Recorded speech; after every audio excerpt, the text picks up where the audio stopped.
महाभारत 50 योग मदन मोहन तरुण के द्वारा लिखित एवं उन्हीं के द्वारा पठित। जो भी हुआ इस महायुद्ध के उपरांत कर दिया उसने युधिष्ठिर को पूर्णतः मर्माहत और उद्भ्रांत। नहीं स्वीकार था उन्हें रक्त प्लावित अपने ही परिजनों के कटे छटे शरीरों से व्याप्त यह धरती, अर्ध मृत आहतों की चीत्कारों से व्याप्त दिशाएं, बिलखते बालक स्त्रियां वृद्ध खोजते रणभूमि में अपने पतियों पिताओं पुत्रों परिजनों को। ऐसे में स्वीकारना राज्यासन नहीं था स्वीकार किसी भी मूल्य पर युधिष्ठिर को। वे थे तत्पर वन में जाने को, संन्यास भरा जीवन बिताने को। तब बोले केशव, जो अब तक थे शांत पूरे प्रसंग में,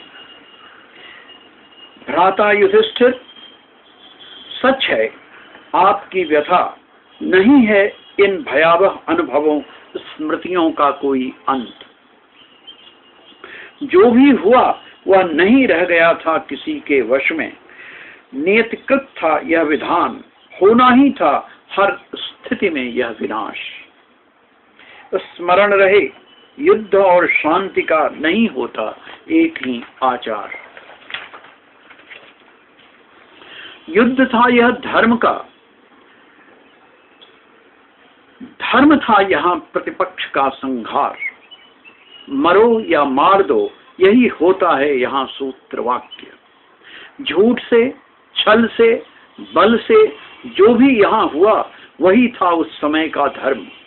पीड़ा आपकी कुछ भी नहीं द्रौपदी के सामने, जिसका हुआ भरी सभा में घोरतर अपमान। किया गया उसे सबके सम्मुख नग्न करने का प्रयास। चुप रहे पितामह भीष्म तक, चुप रहा सारा समाज, यहाँ तक कि आप पांडव भी बैठे रहे हाथों पर धरे हाथ। नहीं मारा गया अपनों ही के हाथ केवल कर्ण, यहाँ घेर घेर कर मार डाला कौरव पक्षीय महारथियों ने अभिमन्यु को। मार डाला युद्धोपरांत द्रौपदी के सुप्त सारे पुत्रों को।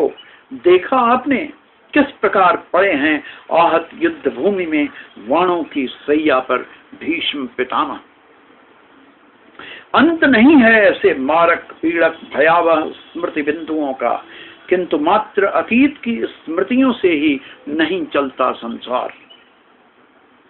चाहे जैसा भी हो महानाश, नूतन सृजन नहीं रुकता, करना ही होता है हमें नए दायित्वों को स्वीकार।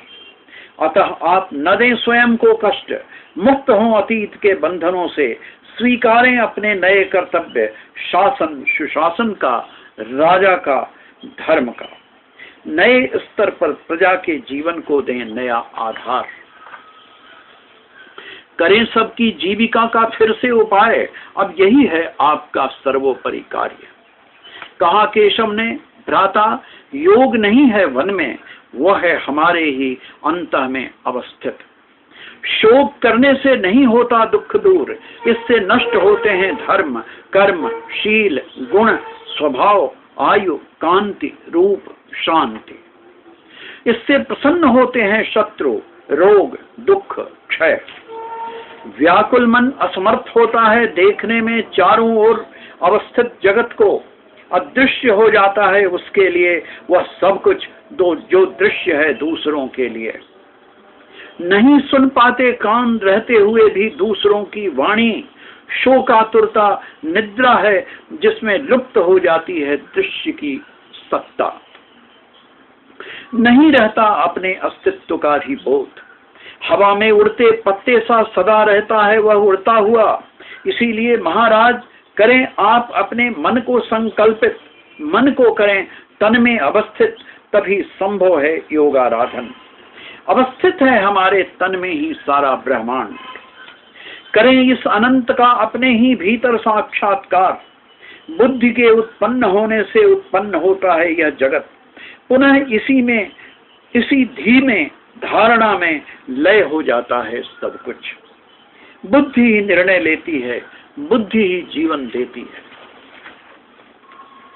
बुद्धि ही हर लेती है जीवन, बुद्धि ही सुनती है, बुद्धि ही देखती है यह सृष्टि बुद्धिमय।